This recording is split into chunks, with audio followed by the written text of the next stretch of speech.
नमस्कार मेरे प्यारे विद्यार्थियों, मैं प्रदीप शर्मा आप सभी का हार्दिक अभिनंदन करता हूं क्लास 24 राजस्थान एग्जाम में। आशा करता हूं सब बढ़िया होंगे, बिंदास होंगे, मुस्कुराते हुए चेहरों के साथ होंगे। मेरे प्यारे से विद्यार्थियों, जैसा कि आपको पता है रोजाना हमारी मुलाकात होती है सुबह 10 बजे। तो फिर से बेहतरीन तरीके से आज की क्लास को अपन कंप्लीट करने वाले हैं, बढ़िया स्टार्ट करने वाले हैं और शानदार तरीके से इस टॉपिक को तैयार करने वाले हैं। कल लास्ट क्लास में अपन पढ़ रहे थे किसके बारे में? डेजर्ट के बारे में, मरुस्थल के बारे में। बोलो हाँ या ना? ठीक है, तो आज डेजर्ट के बारे में आगे की ओर बढ़ते हैं और इस चीज को देखते हैं कि कहाँ कहाँ पर फैला हुआ है, विस्तार किस प्रकार से फैला है और विशेषताओं की बात भी यहाँ पर अपन कर रहे थे। किसकी बात कर रहे थे? विशेषता। चलो विशेषताओं को पहले कंप्लीट करते हैं और विशेषताओं को कंप्लीट करने के लिए सबसे पहले अपन ने यहाँ पर इसको चला देना।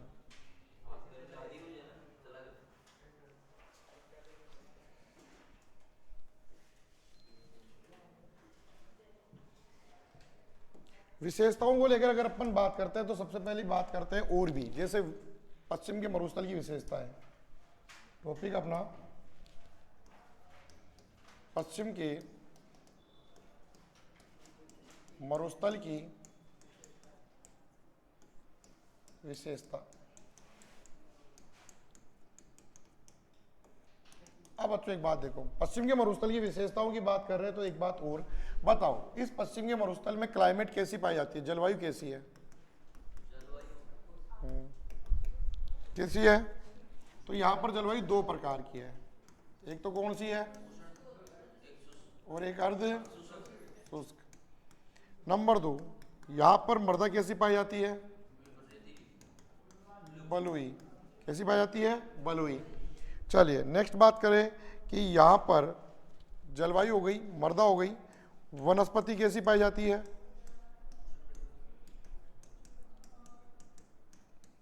कांटेदार झाड़ियाँ। वनस्पति के बाद में अगर अपन बात करें तो यहाँ की प्रमुख नदी कौन सी है? लूणी। यहाँ की प्रमुख नहर कौन सी है? इंदिरा गांधी नहर प्रमुख नहर है। यहीं पर अगर अपन विशेषताओं को लेकर बात करते हैं तो यहाँ का प्रमुख पशु कौन सा है?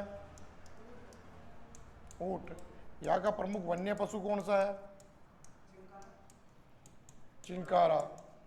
यहाँ का प्रमुख पक्षी कौन सा है? गोडावन। कौन सा है?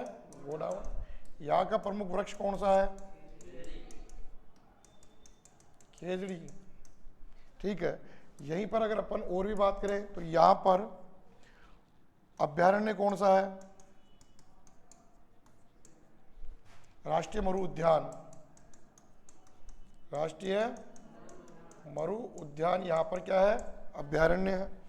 ठीक है, तो ये कुछ बातें अपन ने की विशेषताओं को लेकर कि यहाँ पर स्पेशल क्या है। यहाँ पर प्रमुख कृषि किसकी होती है? बाजरा। किसकी होती है? बाजरा। तो ये सारी लगभग क्या है विशेषताएं, किसको लेकर? पश्चिम के मरुस्थल को लेकर। ठीक है, तो लिखिएगा इसके बारे में, फिर चलते हैं यहाँ से आगे।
हो गया?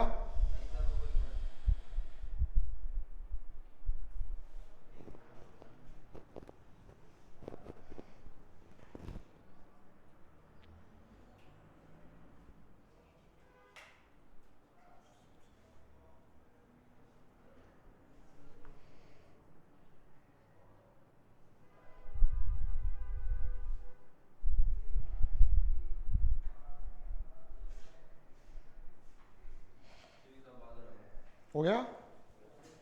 चलिए, इसी बीच में अपन एक छोटी सी चीज यहां पर और पढ़ेंगे। बताओ इसका ढलान किस ओर है, ये आप बताओगे। पश्चिम के मरुस्थलीय प्रदेश का ढलान किस ओर है, ये बता दीजिएगा, फिर चलेंगे यहां से आगे की ओर। पश्चिम के मरुस्थलीय प्रदेश का ढलान किस ओर है, ये बता दो, फिर चलते हैं आगे।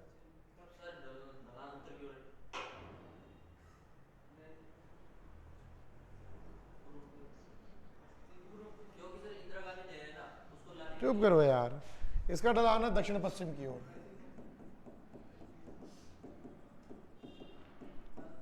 दक्षिण पश्चिम की। आपको एक बात बताऊं, मैंने आप लोगों की क्लास देखी है, लाइव के अंदर भी मैंने आप लोगों को देखा, आप लोगों को कुछ नहीं आता, बहुत मेहनत करने की जरूरत है। अगर आप लोग सोच रहे हो ना कि हमारी पढ़ाई बहुत अच्छी चल रही है, तो आपकी सबसे बड़ी गलत फहमी और गलत सोच है, सुधारो। क्यों सरदार सिंह, गलत कह रहा हूँ कि सही कह रहा हूँ? अब ऐसे पता चलता नहीं योग्यताओं का कि कपन कहाँ पर कमी छोड़ रहे हैं। अगर आप लोग लाइव नहीं आते तो बताओ मुझे कैसे पता चलता कि आप गलती कर रहे हो? आप घर पे जाके क्या करते हो? पता कैसे चलता है? पता ऐसे चलता है कि स्टूडेंट किस लेवल पे है। आई बात समझ में? ज्योग्राफी के टेस्ट के अंदर 3 क्वेश्चन कर देना या 5 क्वेश्चन कर देना तैयारी नहीं कही जाती, कम से कम 20-25 क्वेश्चन आपके रोज के निकलने चाहिए। एग्जाम तक अगर आप कंटिन्यू पढ़ते हो, 3 महीने बाद एग्जाम होता है, 90 दिन बाद 90 × 8 1800 क्वेश्चन ज्योग्राफी की आपकी नजरों के नीचे से निकल जाएंगे। बस कब? जब आप रेगुलर आधे घंटे की क्लास लोगे तब। आप ऑफलाइन ऑनलाइन अगर थ्योरी पढ़ते हो रेगुलर 90 दिन तक, तो इतने क्वेश्चन फिर भी नहीं निकाल पाओगे जितने क्वेश्चन ऑनलाइन की आधे घंटे की क्लास में निकाल लो। पर आपको तो इन चीजों की परवाही कहाँ है? बोलो हाँ। घूर क्या रही है? सच कह रहा हूँ, ठीक है? आई बात समझ में? तो ये कोशिश किया करो जुड़ने की। तो ढलान किधर की ओर है? दक्षिण पश्चिम की ओर। मेरे प्यारे से बच्चों, इंदिरा गांधी से मतलब नहीं है, मतलब है किससे? लूणी नदी से। लूणी नदी किधर जा रही है? दक्षिण पश्चिम की ओर। तो ये भी आपको पता होना चाहिए, ठीक है? आगे बढ़ते हैं यहां से। अब पढ़ेंगे पश्चिम के मरुस्थल का विस्तार राजस्थान में। पश्चिम के मरुस्थल का विस्तार कहां पर पढ़ेंगे अपन? राजस्थान में। तो विस्तार की बात करें तो पहली बात तो क्लियर हो ही गई कि कहां पर है? पश्चिम में है, ठीक है? तो ये कहां पर है? पश्चिम में है, पहली बात। विस्तार कितना है? तो विस्तार है 1.75 लाख वर्ग किलोमीटर। ये 2 बातें क्लियर, ठीक है? आगे चले। विस्तार की बात करें तो मैंने यहां पर 3 चीज लिखी: कुल विस्तार, मूल विस्तार और शेष विस्तार। कुल विस्तार है 61 पॉइंट, मूल विस्तार की अगर अपन बात करें तो कितना है, और शेष 3.11। और ये हो गया आपका इसका विस्तार। ऐसे बोलो सुकुड़ी, समझ में नहीं आया? हाँ तो पूछ, ऐसे बोलो ना, समझ में नहीं आया? नहीं आया ना? ठीक है, मैं समझाता हूं आपको। इधर देखो, ये अपन ने यहां पर क्या बना दिया? राजस्थान बनाकर अपन ने बीच में ये क्या बना दी? अरावली। अब सुनो, पूरे राजस्थान में डेजर्ट कितना है? पूरे राजस्थान में डेजर्ट है 61.11%। इस अरावली के इधर है 58% और शेष अरावली और शेष मरुस्थल है 3.11%। आगे क्या बात समझ में? यानी जो पर्टिकुलर इसका एरिया है जहां पर ये है वहां पर तो 58 है, पर शेष अन्य जिलों में भी तो है। जयपुर में भी डेजर्ट है। जयपुर के अंदर अपन बात करें क्या डेजर्ट नहीं है? क्या है? आपके क्या इस दौसा के आसपास या करौली सवाई माधोपुर के आसपास डेजर्ट पाया जाता है? मिट्टी तो वही सही, ठीक है? तो कहने का मतलब थोड़ा थोड़ा भाग है, पूरा भाग नहीं है। तो वो 3.11 और बात करें तो 58% पर फैला हुआ है अरावली के पश्चिम में, और इधर 3.11 कुछ क्षेत्रों को मिलाकर। ओके, क्लियर हो गई यहां तक की बात? अब समझ में आ गया? ठीक है, तो ये हो गई बात अपनी किसको लेकर, डेजर्ट को लेकर।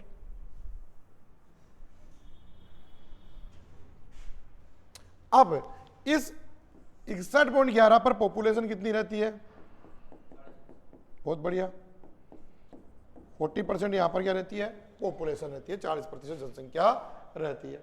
अब यहां से मैं आपको 2 क्वेश्चन पूछूंगा। कितने क्वेश्चन पूछूंगा आपसे, 2। पहला क्वेश्चन,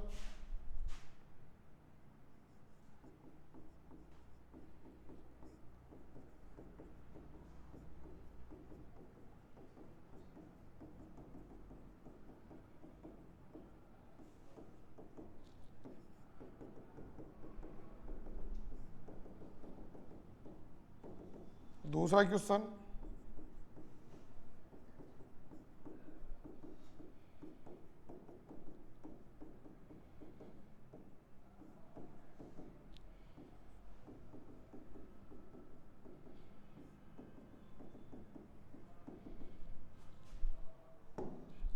क्या काम पकड़ा दिया सोच पे। ठीक है, बताओ कितने क्वेश्चन हो गए, दोनों, 2 क्वेश्चन बताओ, दोनों सेम है अलग अलग है?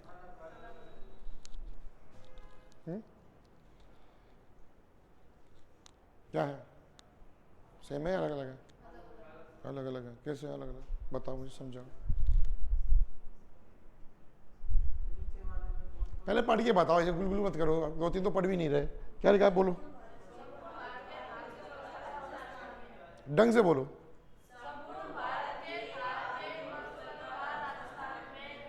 तो ये कह रहा है कि पूरा भारत है, जिसमें से थार थार की बात कर रहा है। थार है 2.03 लाख में से हमारे पास 1.75 है, मतलब लगभग कितना परसेंट है, 80%। किसके पास है, हमारे पास। क्या कह रहा है, ढंग से बोलो।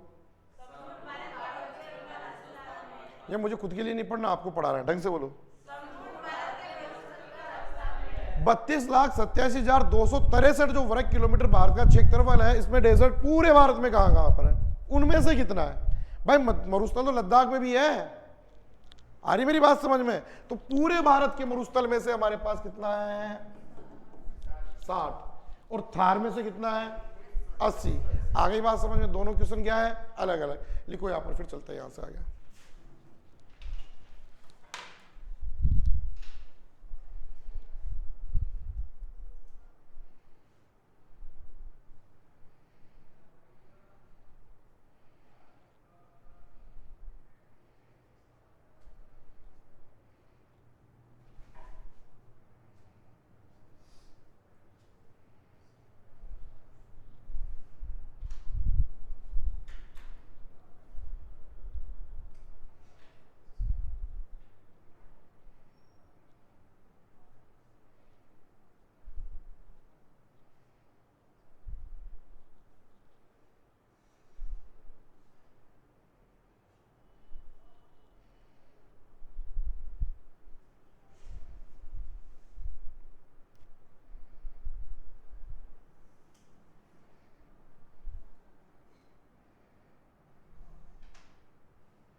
हो गया, पक्का, सबने लिख दिया।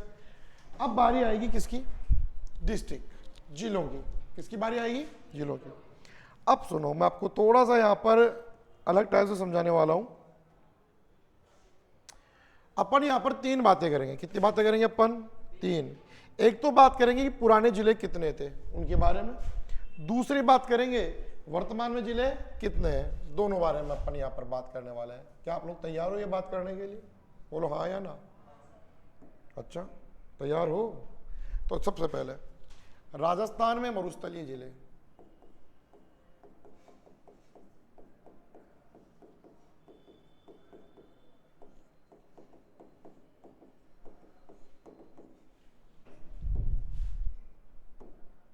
चलो काउंट करते हैं सब मिलके। देखो पहले तो कितने थे ये बता देता हूं मैं आपको। पहले थे 12।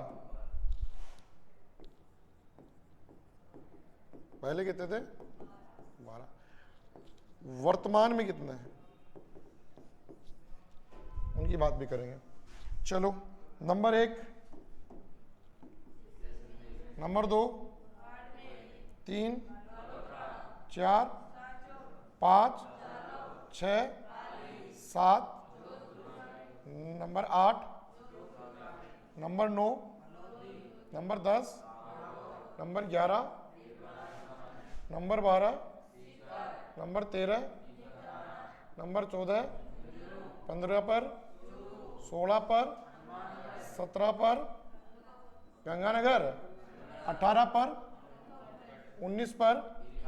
ओ काफी है। तो ये हो गए सारे आपके मरुस्थलीय जिले। कौन से जिले हो गए, मरुस्थलीय।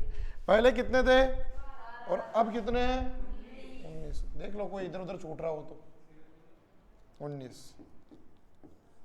वर्तमान में कितने हैं, 19। अब अपन एक काम करते हैं, जो पहले प्राचीन थे 12 उनको अलग कर देते हैं। रेड के अंदर तो नए वाले हैं और ब्लू के अंदर पुराने वाले। पहले 1, 2, 3, 4, 5, 6, 7, 8, 9, 10, 11, एक कौन रह गया, 12। ठीक है, तो ये थे।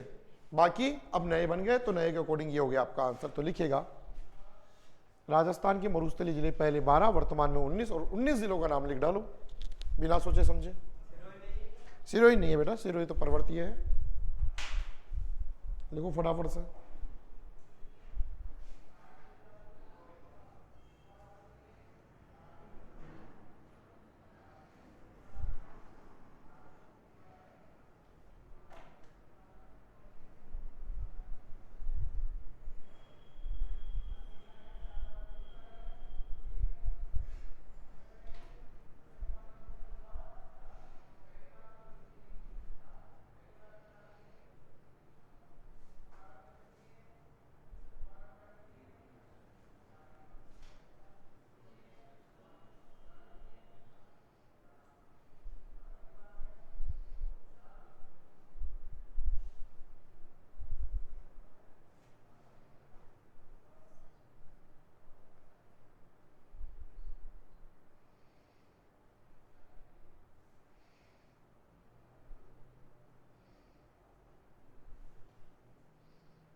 4 25 इसको मुझे बताओ।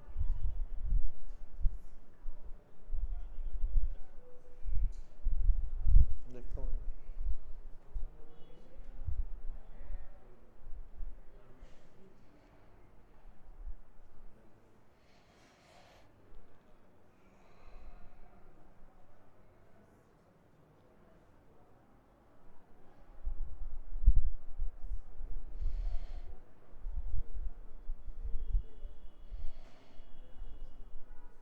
हो गया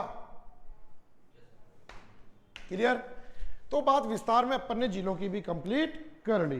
अब बताओ अपन क्या बात करने वाले हैं? नेक्स्ट बात अपन इसमें क्या करेंगे बताओ आप। नेक्स्ट बात अपन इसमें क्या करने वाले हैं? कुछ आइडिया नहीं है? तो अपन पढ़ेंगे इसका विभाजन। क्या पढ़ेंगे अपन? विभाजन। पश्चिम के मरुस्थलीय प्रदेश का क्या पढ़ेंगे अपन? विभाजन। वही दोनों बातें आपको फिर से ध्यान रखनी है कि सर दोनों बातें कौन सी? कि विभाजन दो प्रकार से होता है। अब की बार जो विभाजन होगा वो होगा एक तो संरचना के आधार पर और एक होगा आपके क्लाइमेट, जलवायु या वर्षा के आधार पर। किसका? मरुस्थलीय प्रदेश का। तो अपन यहां पर लिखते हैं पश्चिम के मरुस्थल का विभाजन। पश्चिम के मरुस्थल का विभाजन, इसके बारे में अपन अब यहां पर चर्चा करने वाले हैं। ठीक है, ओके। तो पहले बताओ कौन सा पढ़ोगे, वर्षा के आधार पर या संरचना के आधार पर? संरचना के। चलो आज आपकी कहना मान लेता हूं मैं, है ना। आप नहीं भी बोलते तो भी संरचना ही पढ़ाता हूं पहले।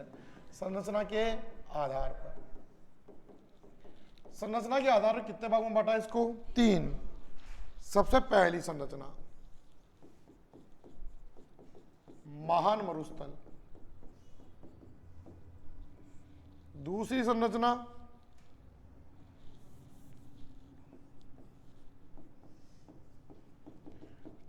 चट्टानी मरुस्थल। और तीसरी संरचना पथरीला मरुस्थल। महान मरुस्थल को अपन बोलते हैं ईर्ग, चट्टानी को बोलते हैं अपन हम्माद। देखो सुनो, चट्टानी मरुस्थल जहां पर होगा वहां पर कौन सी भूमि होगी? पथरीली भूमि होगी। कैसी भूमि होगी? पथरीली। तो इसे बोलते हैं मिश्रित मरुस्थल। और इस मिश्रित मरुस्थल को क्या बोलते हैं? हम्माद। क्या बोलते हैं इसे?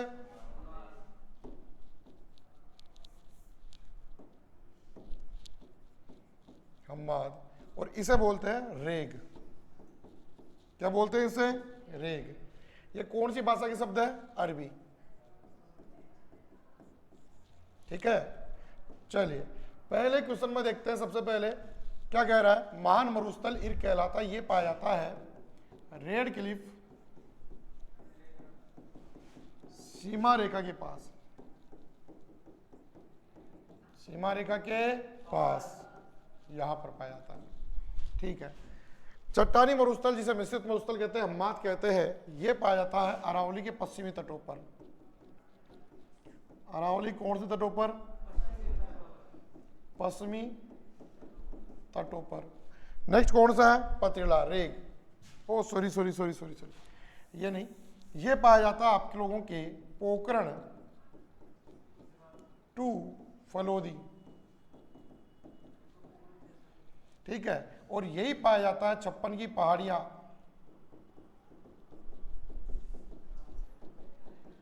यहां पर, और यह पाया जाता है अरावली के पश्चिमी तटों पर।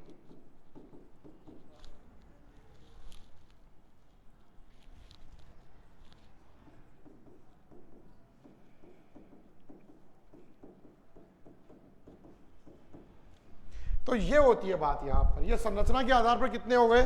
3। चलो बताओ पहली संरचना के आधार पर मरुस्थल कौन सा है? नंबर 2 पर, नंबर 3 पर। चलो बताओ महान मरुस्थल को क्या बोलते हैं? नंबर 2 पर कौन सा है? चट्टानी मरुस्थल। क्या बोलते हैं इसे? मिश्रित मरुस्थल भी कहते हैं, और क्या बोलते हैं इसे? हमवाद। चलो बताओ नंबर 3 पर इसे क्या बोलते हैं? अगर मैं पूछूं कि अरावली के पश्चिमी तटों पर कौन सा मरुस्थल पाया जाता है तो अरे पथरीला। अरावली के पश्चिमी तटों पर कौन सा है? पथरीला। पोखरण और फलोदी के बीच में कौन सा है? और आपसे पूछे कि रेड क्लिफ सीमा रेखा के पास कौन सा पाया जाता है? ओके, यहाँ तक कोई दिक्कत किसी को? ठीक है, अभी आऊंगा दिक्कत आपको, थोड़ी देर रुको तो सही, लिखो पहले ये लिखो तो, है ना? तुम्हारी को दिक्कत क्यों नहीं आती? समझ में नहीं आता? दिक्कत आनी चाहिए, पढ़ाई में दिक्कत नहीं आती, पढ़ाई में तो आनी चाहिए। आप में से कोई फ्री है क्या? नहीं है कोई फ्री? क्यों, पढ़ नहीं रहा क्या? हाँ तो अगर नहीं है पढ़ने का मन तो वो हनुमान जी आ रहे हैं, उनको उठा ला, पुष्पक विमान पे ले जाके। नहीं जाएगा? ठीक है भाई, तेरी मर्जी। कह देना भाई मैंने, आप लोगों ने मना किया ले जाने, मैंने उन्होंने कहा किसी को भेज दो, अब आप मना कर दिए हो।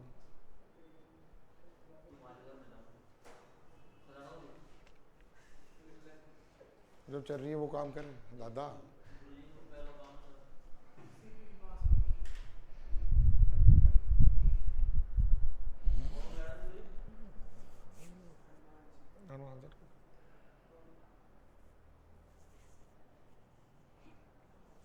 किसको लाना?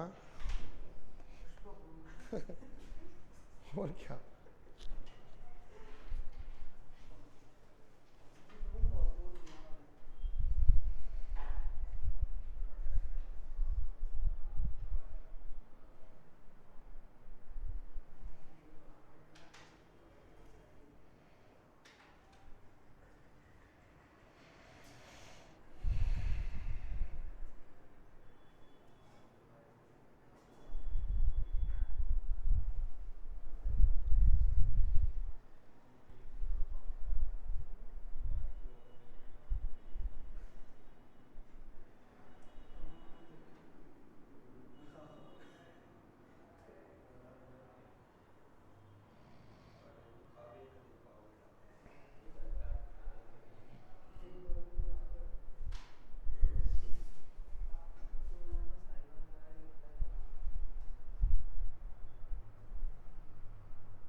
हो गया?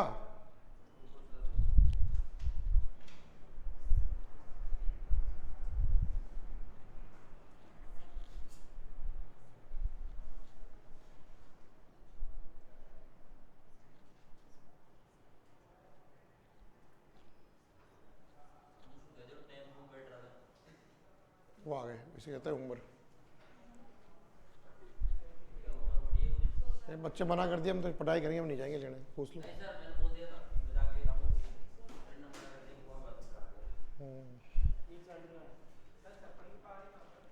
छप्पन की पहाड़ी बाड़मेर में नहीं है क्या बेटा? छप्पन की पहाड़ी कहाँ पर है? बाड़मेर में। अरे छप्पन की पहाड़ी बाड़मेर में, कॉपी खोल फटाफट से। राहुल तो पढ़ रहा ही नहीं, कर गया रहा महाराज, क्यों आ रहा है यहाँ पे? जेव देवता तेरी।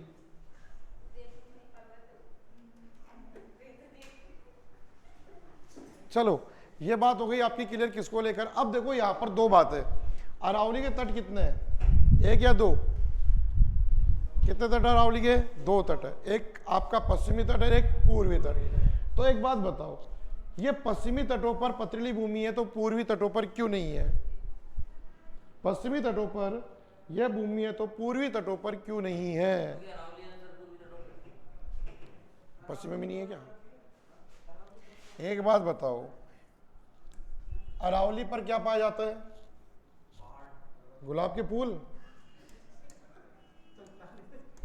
चट्टान है। ठीक है, देखो अरावली है, अरावली की एक और तो आपकी पथरीली भूमि है। कौन सी भूमि है इधर? पथरीली। परंतु दूसरी ओर क्या है? इतना डिफरेंस क्यों? बिकॉज क्योंकि आपके यहाँ पर जब मानसून आता है अरावली के पूर्व में टकराता है, तेज बारिश करता है और कन्वर्ट किस में करता है? मैदानों में। पीछे पश्चिम में वर्षा के अभाव के कारण क्या होता है? ये कार्यक्रम हो नहीं पाता। ये फर्क है। इस कारण इधर मैदान और इधर कौन सी भूमि होती है? पथरीली भूमि। तो आज के लिए अपन इतना ही पढ़ेंगे, ठीक है। फिर कल पढ़ेंगे नेक्स्ट क्लास के अंदर और भी, क्योंकि काफ़ी बच्चे आज है नहीं अपने यहाँ पर, तो उनका नुकसान नहीं होना चाहिए। चलो, धन्यवाद।